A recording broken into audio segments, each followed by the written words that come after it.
Yo, how you been, Prodak? Yo, man, we've been doing good, man. Hip hop definitely in the house today. You know Yeah, what I'm it's definitely in the house, right, Prodak? Man, there was a show yesterday, right?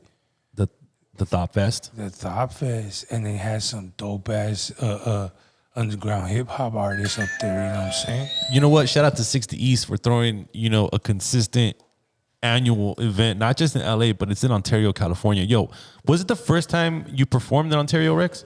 It was. I only performed one other time in California in general, so super dope to be out. Shout out to 60 East, Thought Fest, everybody who performed. It was beautiful.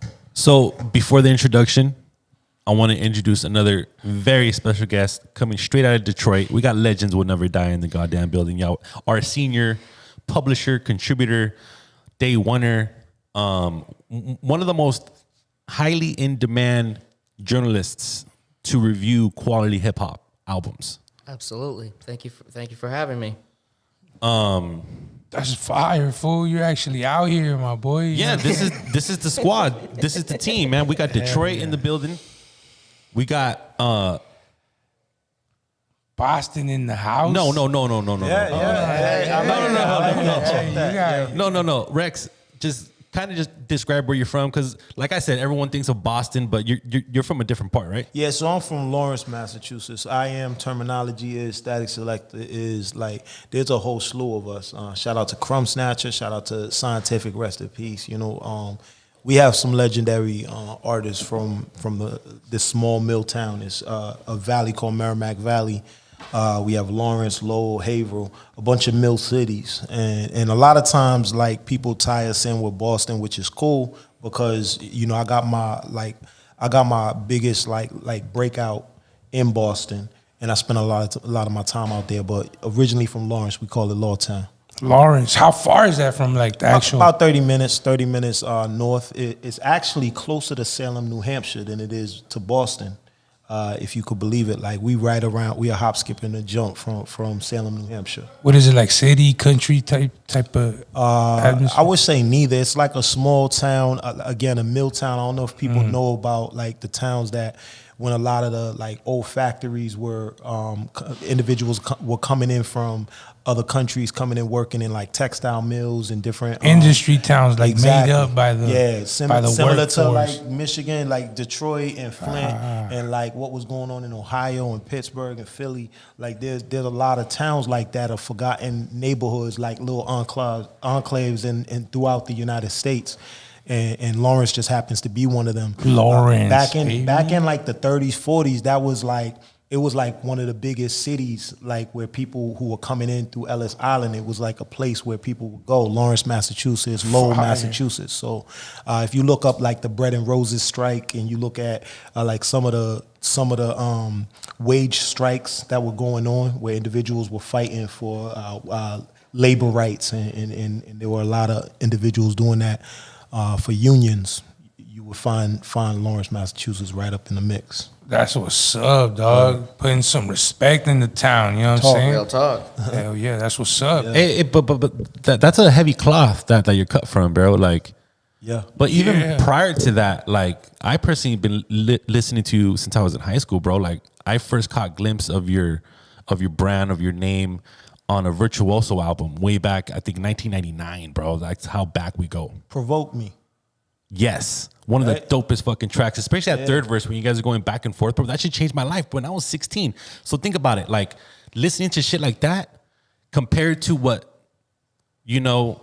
the fucking Matrix wanted to make you listen to, I was just like, yo, this is some fucking thought-provoking higher learning shit right here. Listen. And as a 16-year-old, that's groundbreaking, right? And that's how cats get influenced to the underground, because unfortunately, it's fucking considered underground hip-hop. I appreciate you saying that. And I know I just came from Texas and Denver and Denver, Colorado, and in California.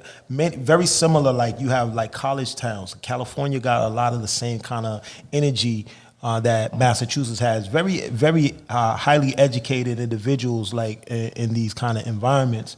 And our hip hop is like kind of a like representation of that. It's like I came around like so many dope MCs, but they were highly educated individuals like Mr. Liff and Acrobatic and Esoteric and the things that they were speaking about and talking about. It represented what was going on in Massachusetts, but also what was going on in the United States as a whole. So just our little piece of the pie. I was definitely I was influenced by what was going on in the West Coast and the East Coast as well. But like Massachusetts is very unique in its own right.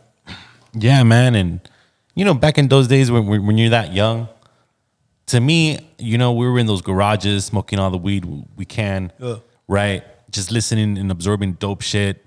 And like, for me, I didn't even, because I never even seen videos. It was, remember, that genre of era where you didn't even need music videos to have you paint the picture. Yeah. Do you feel me? So listening to shit like that, at that time, I was like, yo, I don't give a fuck who they are, how they look, which is dope hip hop. And for a cat from LA to listen to some shit from out there, it was some underground shit, just some hand-to-hand shit.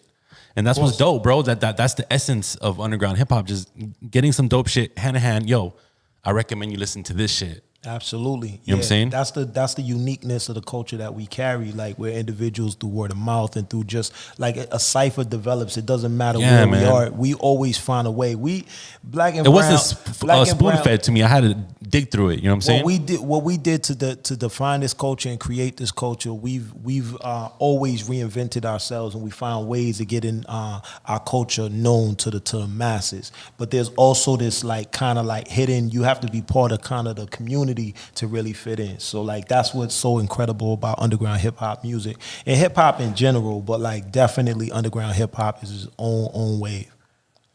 I believe it's a very delicate category because the wording, the level of lyricism that you guys partake in, it's not like what's being played in the radio, you know what I'm saying? No, not at all.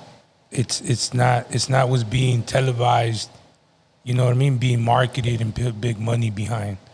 Yeah, of course. I agree with you, absolutely. But I think that's just like kind of a reflection of like the world as a whole. So it's not just it's just not hip hop music. It's like everything in the world. That Puff Daddy shit. If you got a message, then yo. That Puff Daddy shit to me is the equivalent of mainstream hip hop, like straight up, like it's all tied in. Yeah, like, I mean that's everything. You can equate the Puffy situation to Donald Trump and Kamala Harris. Like everything that we're like experiencing in real time is like you being sold what you want to be sold, like what they want to sell you. Excuse me, not what you want to be sold, part of sell, but like what they want to sell you is what you're gonna get. You're spoon fed what you want to be spoon fed. But listen, if you really are tapped into something like we tapped into a culture and you distance yourself from that, then you can find the unique voices. You find, like, no matter where you are, Detroit, if you're in Atlanta, no matter where I've been in the world, I can always find incredible MCs. I can always find incredible producers, people who are tapped into the heartbeat of the culture. And that's in Tulsa, Oklahoma, part of Little Rock, Arkansas, wherever you are in the world, you're gonna find a bit of that like true essence of hip hop. Cross any color, people, it don't matter cultures, who you are, ages, whatever. It's the essence of the music of the guy, what you guys are doing. You know what I mean? Of course. Yeah. Yo, legends. What's up? What was the first time that you heard of Reks? 25th Hour when I was in high school, when I was like in middle school or in high school, produced by DJ Premier. And because Premier is one of my top 5 producers of all time. And I heard that track for the first time. I was like, yo, this is crazy. Yeah. That's dope, bro. Like, you work with, like, Reks, like, you've been in the game for so long, bro. Mm-hmm. Like, let's talk about a few of the greats that you've worked with, like, that you feel was, like, considered greats, bro. Okay, so, I mean, we'll just throw that Primo thing out there, like, openly, because, like, I already know that's wherever I go in the world, that's the one that, you know, stands out for a lot of people more than anything. And rightfully so, because DJ Premier, to me, he's my GOAT, like he's many individuals' GOATs.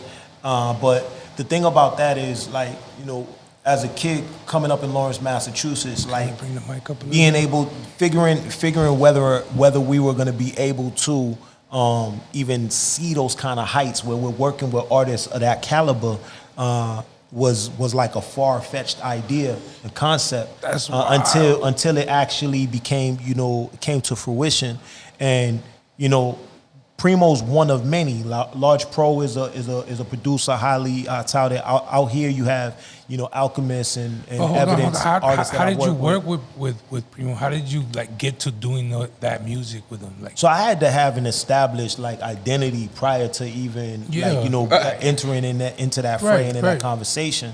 So I've been working for a long period of time, putting work out with Brick Records, and we follow the path that many artists coming up in the underground did. Like we were coming up at the same time, not only of the ones I mentioned in Massachusetts, but Jedi Montrix used to be back and forth from Pennsylvania to Massachusetts. We were working alongside cats like Immortal Technique. These individuals were back and forth out of Massachusetts. We were back and forth to Pennsylvania and New York. And so I built up and established something very early on. With my first record, Along Came the Chosen, that record kind of put me in a position of a foundational power, because I was getting into magazines. I had got on Billboard. Right. I had a record on Billboard. I was getting attention in The Source and attention in Vibe magazine. For anybody who remembers these magazines, we used to go and pick up the prints, open them up so we could see who got the 5 mic album of the month. I remember going to see who got Unsigned Hype. Going to see who, you know what I'm saying? Like these were the days and times where I could always imagine. I remember my brother Terminology coming out of Lawrence, Massachusetts. He got Unsigned Hype. Look, Reks, on the screen, I just type in Reks hip hop on Google, and guess what, bro? Your wiki, it's endless media, endless videos, endless press. But you know what that is, right? Honestly, I had to do that myself. That's all done myself. Look at this catalog right here. I'm not even just talking about. I'm not just talking about the catalog, but there's some stuff that goes behind all that. And this is for artists coming up. If you're an artist coming up and you're independent, you're not just an MC. You're not just a producer. Endless. You know what I'm saying? You have to do.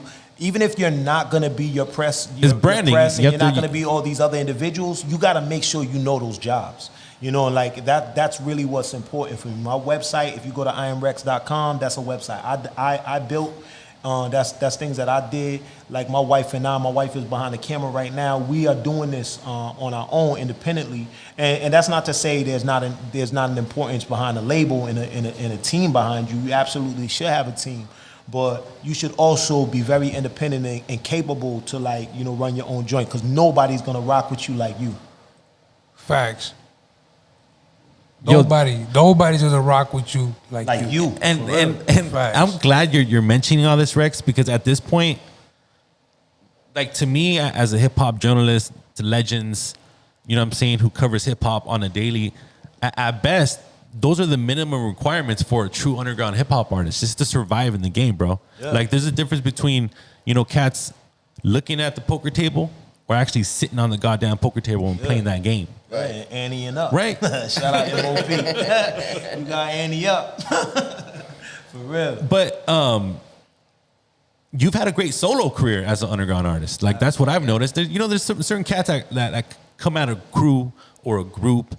But have you ever been part of a group or Absolutely, a crew? I'm part of a crew right now, and I came up even as an independent artist. Right. I was part of a group that was started off as MSC, Mass State Committee, and became M Diesel, and that was myself, Lucky Dice, Chinox. That's how we came up in the game. They didn't really get a lot of the attention that I got, but they were really dope MCs and helped me sharpen my blade. And then right now, I'm a part of a group called ST The Squad, which is Terminology, Easy Money, Hectic, Superstar Snuck, Artisan, and DJ Deadeye. Exactly. There you go. You probably know all the names. Hey. Yo, listen. No, the homie Legends, the homie Ian, bro. I know he's like, don't forget Deadeye. I ain't going to forget Deadeye. That's my guy right there. Shout out DJ Deadeye, one of the most consistent, the most one of the best individuals to go. He's about to go on tour with Capadonna, and he's a super dope, sought after DJ, producer, executive producer. He does a lot of work. DJs for me, Terminology, Slain, and many other artists out there. Damn, man. Fire, man. Just dropped a single with Deck and Method Man and Terminology too. Yo, listen, don't ask me, ask my man Legends, yo. And it's actually a good song too. It's Really fire. good It's song. very fire. Yeah, shout out Archetype. Shout out everybody involved in the making of that record. Like, we got some dope artists. You were saying Alchemist. You worked with Alchemist before. I did. I worked with Alchemist a couple times. I was blessed to go on a tour, the Step Brothers tour, the very first Step Brothers tour. We went to Europe with Step Brothers, Mad Child, DJ Revolution, myself, DJ That's Deadeye, dope. Terminology. It was very dope. We I don't think I'm forgetting anyone. Yeah, but that was super dope. Like, in Alchemist, I was able to get, I was blessed to do 2 different Alchemist records. The first record I did was a record called Why Cry, featuring Styles P. Ooh, and then damn. the second record I did was a record called Kites, kind of a stripped down, when he started doing more of the stripped down without the drums. Lesser drums. Yeah. And I Roll. did a little revolutionary political record called Kites, sending out a kite to the peoples in prison. No, That's fire, yeah, bro. absolutely it is, man. And Alchemist is another top 10 producer of mine. I mentioned Premier being. It said Premier's in my top 5. I put Alchemist in my top 10. Really, Alchemist Al's is. there. They've done both good songs too. Thank you very much. Yeah, I'm very blessed to be working with artists like Alchemist, again, Large Pro, Knots. The list is kind of endless of dope producers I've had the opportunity to work with, but there's so many more that I still want to work with. You know what I mean? It was dope to see Apollo Brown. I try to put some pressure on him, tell him we got to do the whole album. You know what I'm saying? That would be awesome. What is that? Y'all right into Apollo and let them know that we got to do this whole joint. Yeah, Apollo, make it happen, man. Come on, man. Energy in the air, bro. We gotta hear it, man. We gotta hear I would it. love to hear it out. Turning the pressure That'd be up. sweet. You hearing it here, man? Underground hip hop block, man. Yeah. We need it. Yo, I want to take it back to where, because you're a veteran MC, bro, and you've been an elite MC for decades, bro. We'll talk. It's just so dope. But I'm curious, when you first decided to rap, right, or you even concepted the life of becoming a rapper, Yeah, a lot of cats where? Why? lean to the mainstream sound. Yeah. Okay, maybe I should do this, get some noise. But what got you into quote unquote the conscious shit with just with higher learning, shit that would make cats think, you know what I'm saying? My upbringing, man. Right? Because there's a certain road that you have to take when you want to make a music career, right? Yeah, absolutely. You're right. And I think it's even though I had a hard, I had what some would consider harsh realities dealt and blows that a lot of cats deal with coming up in impoverished communities, violent communities. I was blessed to have individuals around me who always was still guiding lights, and I did well in school, and I was an avid reader, bro. I just always was a reader, and being a black man in America, I was a lot of the things that I'm a reflection of, I can't no matter what I'm doing in my day-to-day, bumping into walls, drinking, smoking, getting into trouble. I always kept a book with me. I always kept the concepts of what Malcolm X was talking, what Clarence 13X was talking, what Martin Luther King was talking, until I started graduating to cats like Sheikh Anta Diop and Dr. Francis Cress Welsing, and reading the ones who came before us, our elders in spirit and our elders who are here with us. And that information and that energy, I wanted to carry that on into my music. It was cats like KRS-One who were a father to me when my father wasn't there. So I listened to KRS, I listened to Poor Righteous Teachers, I listened to Chuck D and his message, and all that information. I listened to Ice Cube, and Ice Cube when he was in NWA, he was still saying what he was saying, but when he transitioned and he started talking, he started giving a little more information. He started messing with the East Coast, and there was a little more depth into the thinking, because he was dealing with what the Bomb Squad, not Bomb Squad, was it Bomb Squad? They when he was produced dealing that. with They did produce the first album. No. Excuse me, pardon self. When he was dealing with the same cast that Chuck D and Public Enemy were working with. Well, that whole time period, like there was a transition, and that information and that energy of what I was hearing, Queen Latifah and the Black Rain album, you know, these things kind of inspired me to like make sure that I was on message, make sure that I was on point with, you know, what my storytelling, interwoven thoughts were going to be, and none of that was really predicated on being a famous, you know, artist. I never was about like, you know. And who was Yeah, that? And who was that top artist at the time, at that era? Like, who was like on the top of the mountain, like the Drake of that era, bro? Who was in the radio? Who was Drake of You know that what I'm era. I don't know who. I mean, listen. I mean, it might have been Hammer. It could have been Hammer. Could have been Hammer. It could have Yeah. been Hammer. It could have been Beastie I mean, Boy. there were a lot of PM like, Dawn. but Public Enemy was a huge art. LL Cool J? They I were don't huge know. artists. Public Enemies were He huge did get artists. Though. okay. Yeah, They were yeah. huge artists. Yeah. You know what I'm saying? And crossover artists. Run DMC were huge artists.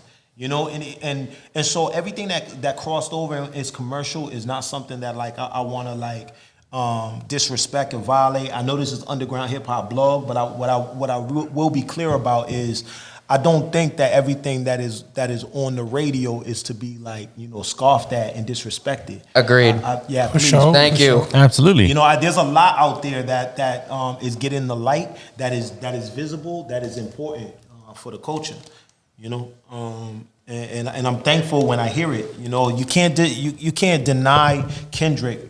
You know, Yeah, for what no. Kendrick Ask you that. represents. You can't deny that Yo, shit at all. Kendrick be on message though. You know what Yeah. I'm saying? Like, yo, I listen to Kendrick, you know, a lot. My wife and I, we are tapped into Kendrick. Common Sense. You look at what he's not super like in the mainstream, but Common Sense came like he's deep under the dirt underground. Yeah. Right, He's right, deep under the right. dirt underground. Yeah. Common Sense. People who know Common Sense, like not even common sense. Common Sense is deep rooted from the dirt. Yeah. You know what I'm Right. saying? And this man is like the quintessential artist who can like speak message and represent for the culture and still like get wax poetic. You know what I'm saying? He's like he's gonna get in the dungeon and sharpen Black Thought. sharpen his Yeah, he's Black gonna Thought sharpen is his fame. ill with Yeah, it. listen. They Yeah, shout out to they're on Common, Jimmy man. Fallon.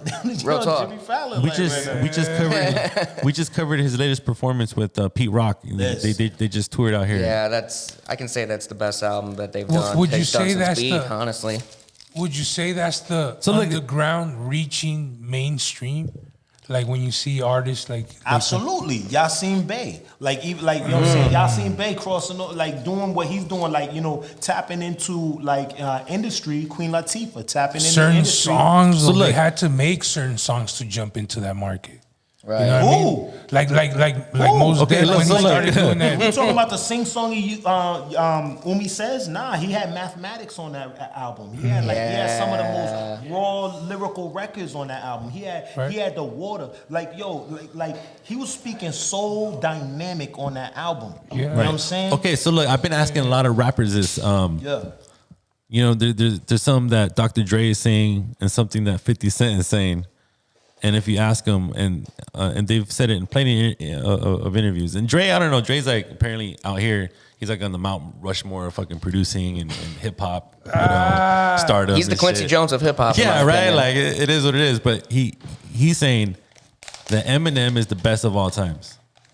Now, do you agree with something like that? I don't agree with that, but I mean that's not something that should be like frowned upon or dismissed. Right. You know what He I'm has saying? some It's of just a question. You know, I just have to ask. I don't believe that whatsoever. Like if you ask me, Eminem's not in my top 10, but the truth of the matter is Eminem, what he's done for hip hop is very valuable and it can't be discredited.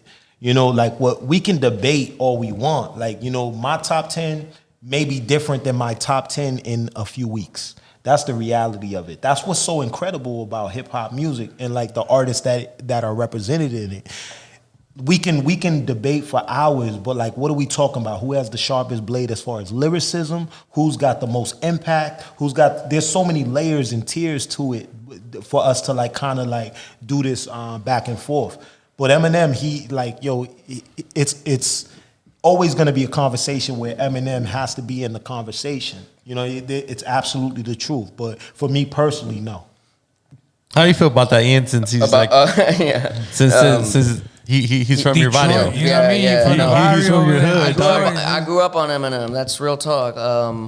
Lose Yourself. I remember hearing "Lose Yourself" on the radio as a kid, and you know, I think he has some of the best wordplay I've ever heard in my entire life. If we're being completely honest with ourselves, like even on the new album, "Death of Slim Shady," like some of the wordplay on there is great too. He didn't spell the word rapper or leave out a P, did he?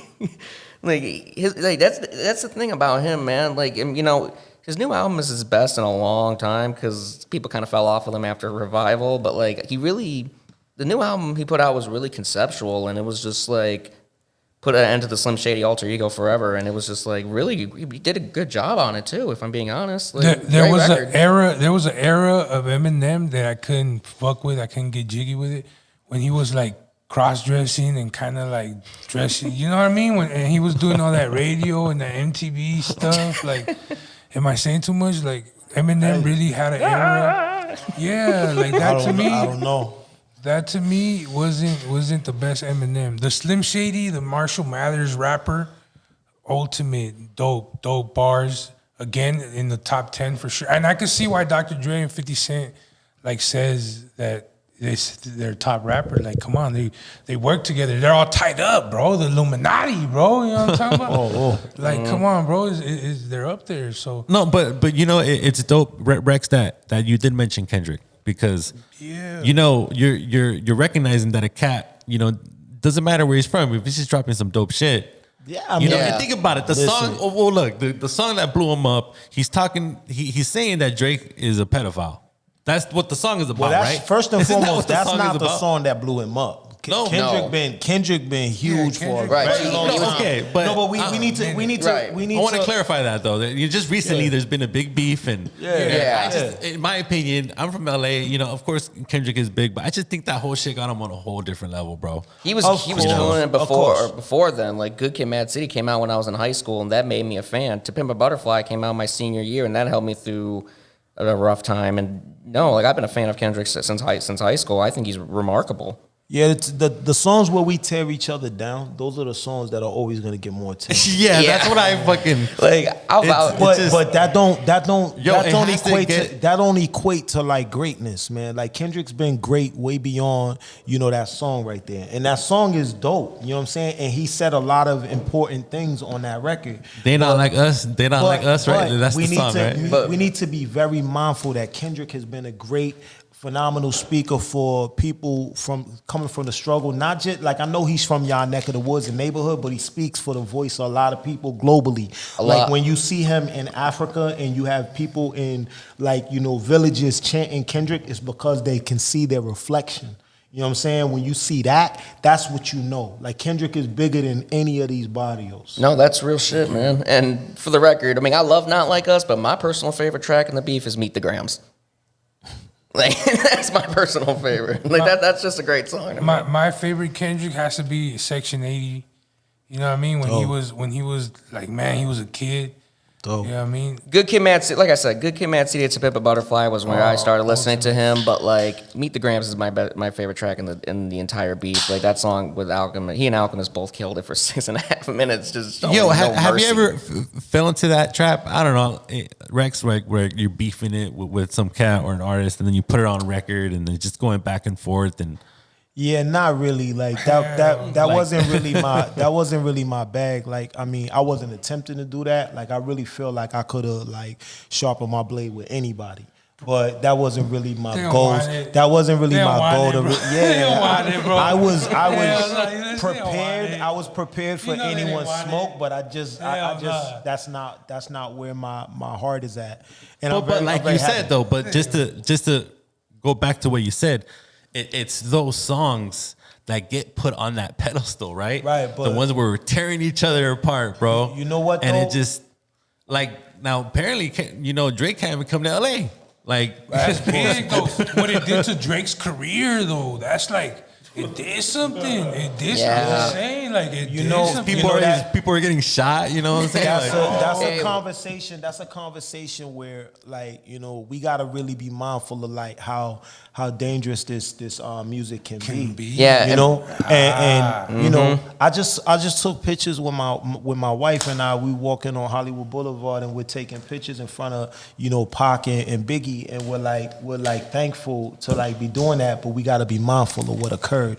And I know this is a wild place. California is like just like every neighborhood is. It's unique. Every neighborhood is unique. The neighborhoods in California, a lot of things go down out here. I get that, but black and brown people specifically, I need us to look at the music for what it's really meant to be. It's like, it's for partying, it's for vibing, it's for like, educating, it's about uplifting. And a lot of times, like, we can want to sharpen our blade on one another and speak like that. I'm not asking everybody to hold hands and sing Kumbaya, but no, real talk. What I'm saying is, I'm not trying to get y'all to do that, but what I am trying to get people to do is take a look at self and think about like, what you're really portraying. You know what I'm saying? Because like, if we talking about generational wealth, if we talking about get into the bag as a unit, like, how we gonna do that if we tearing each other down? I gotta ask a question. I gotta ask this question. Yeah. West Coast gangster rap, Word. NWA, Word. in the time where it was real racial. How do you feel about the impact of the LA West Coast? I mean, NWA and everything that it represented was absolutely necessary. They were a revolutionary movement, speaking for people from the barrio, like talking about the struggle in a way that the world didn't really want to face the reality of at the period of time, but they were a reflection. When you are a reflection of what's really going on in the struggle, it's just like that raw, unabashed energy is what's going to wake up the masses. And NWA came at a very necessary time in the cocaine 80s. You know what I'm saying? Like during the period of Reaganomics, like they were absolutely vital. There was another voice, another version of what Public Enemy was spewing. Because Public Enemy and KRS were hitting it from one way, and then they was hitting it from another way. And the truth of the matter is, isn't that always the case? You had Malcolm X talking from one angle, and then you had Martin Luther King talking from another angle. No matter where we've been, we always find a way to wax poetic. And through hip hop, NWA was absolutely vital. Dope as fuck, man. Beautiful. They did some dope shit for the culture, you know what I'm saying?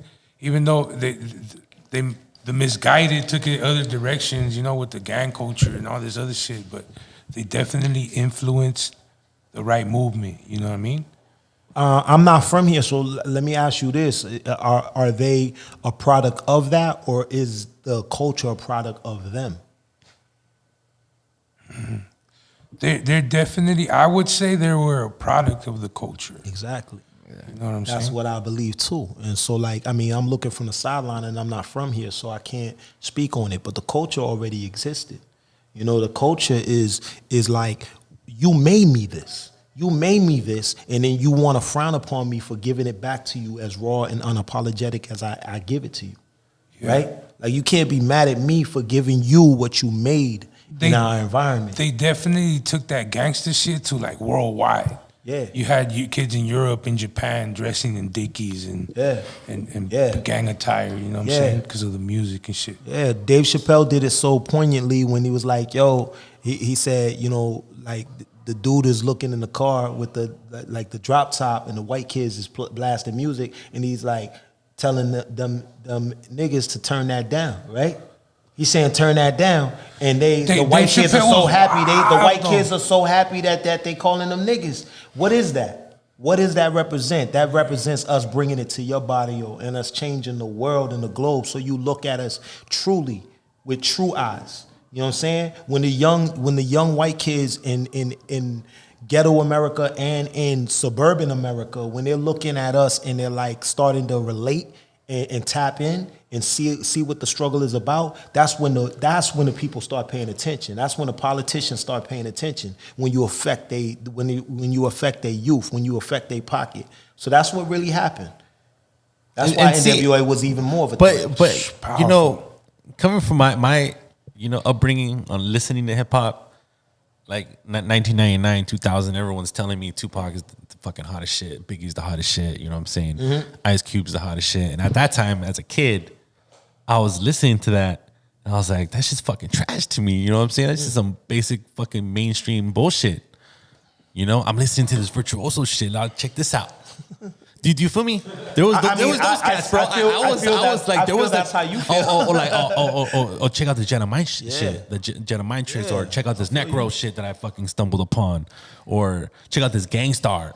Because I was obsessed with Gangstar when I was growing up as a kid. Like, anyone that was telling me that Tupac was the greatest and Biggie, I was just like, yo, are you guys tripping, dog? Have you guys ever heard of DJ Premier? You know what I'm saying? Have you guys ever heard of Guru?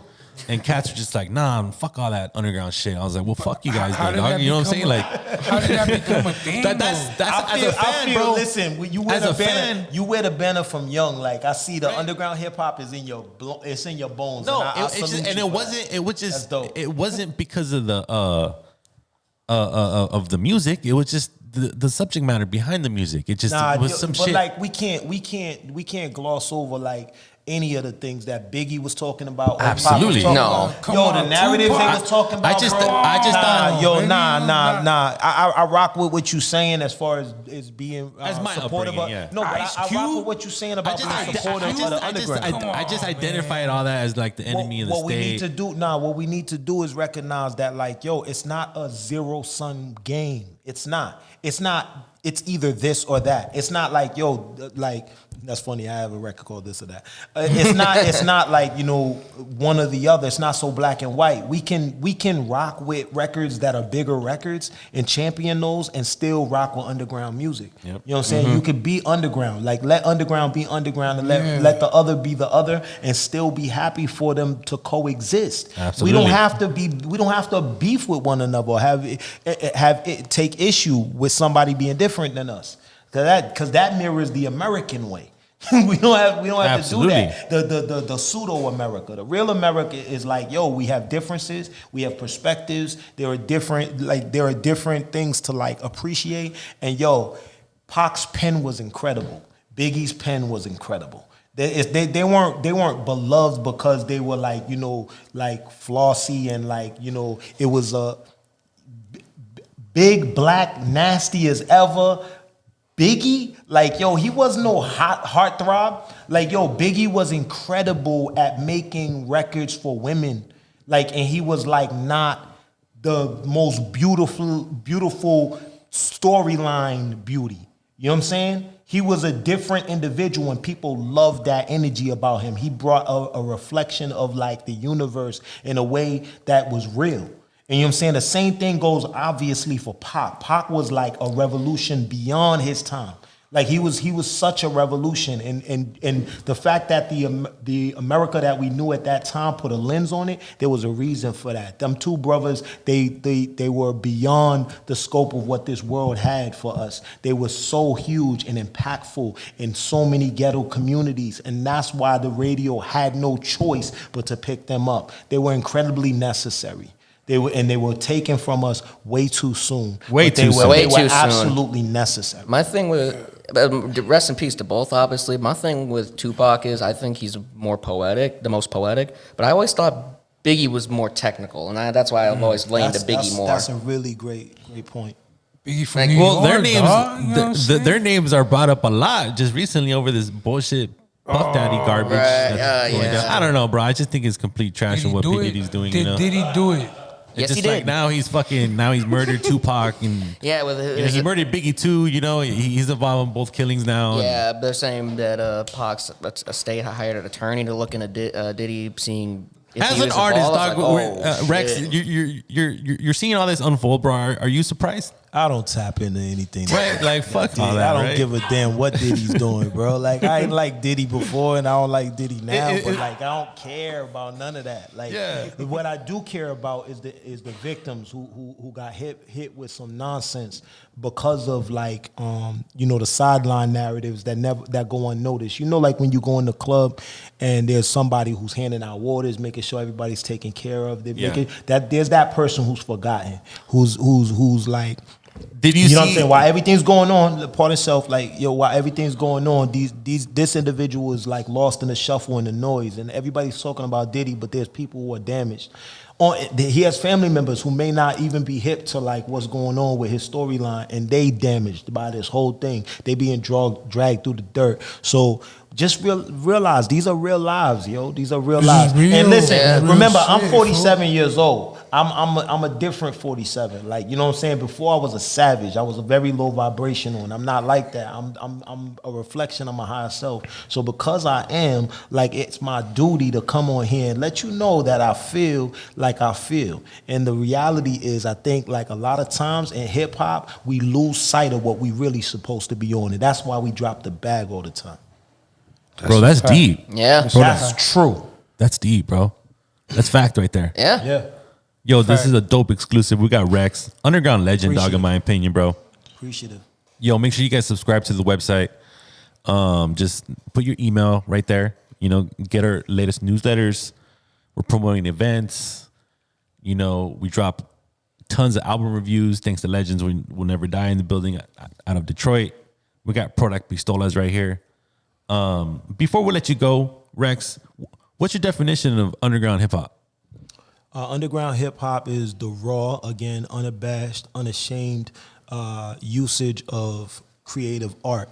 And so underground hip hop is not necessarily just, you know, rapping, production, but it's also the clothing that we wear. It's the essence of our ebonical tongue, the way we speak, the way we, you know what I'm saying, the way we vibe. When we walk in a room, the energy that we bring into that room, because everywhere we move, the vibration just be different or it's enhanced. And underground hip hop is a reflection of the lowest versions of the body or of the trap, of the ghetto, of the circumference of where we in, where the struggle exists. That's where underground hip hop lives, and that's why it's always going to be taking and moving us forward consistently. There it is. That's deep. That's powerful. Damn. Yeah. What do you think about that, Legends? No, I think that's real talk right there. Bless. Yo, Legends, make sure you guys tap in. Where can they follow you? You can follow me on Instagram and Twitter. Even got my own website, legendswillneverdie.com, where you can find all my reviews, not just on You can find my reviews on Underground Hip Hop Blog, but you'll also find mainstream reviews on my own website as well. Like, let's just mention a few. Like, just recently, Twisted Insane. Yeah, his new album is like some of the most. It's his most like personal. Like he's really introspective on there. Like it talks a lot of deep shit on there. Like with like, his family and everything. Like his own mental health, basically mental health awareness. And I think that's what's needed in hip hop right now. Like more of that, basically. And then what I noticed is the Cunning Linguists. They Yeah. just dropped their debut EP. They dropped they put out a few EPs before, but this is like the first EP leading up into like their next album. Basically, like they're releasing an album on Old Soul Music, which is El Orange's new label, and it's a good EP. It's production on there is great, Okay, so and the lyricism as well. let's make sure Rex's new album or upcoming album it gets to your desk, Legends. Oh, no, Because absolutely. we need to make sure we get a solid review from Legends Will Never Die, brother. Oh, absolutely. Right, Rex? And please, let's do that. No, And I would I'm love actually that. working with El Orange and also now. Oh, real A lot of shit. people don't even know this, but like, yeah, this is something that's 2025. We're gonna be doing a lot of work together. Hey, no, I would love to. I am more than willing to review your album with El Orange when it comes out. And I would love to see an album with you and Apollo Brown too. Like that'd be dope. That'd be dope. Say it one more time. What you said? I would love to see an album from Reks and Apollo Brown. That'd be awesome. That'd be dope. That'd be dope. We're So gonna there it is, see an yo, Apollo album. Brown, dog. Co-sign that. Speak that into Yeah, we're gonna existence. see I an like album. that energy. Woo! Yes, sir. Let's get to it. So next week, stay tuned, tap in, subscribe to the channel, leave a comment, share the video, hit the subscribe button, hit the like, whatever you need to do.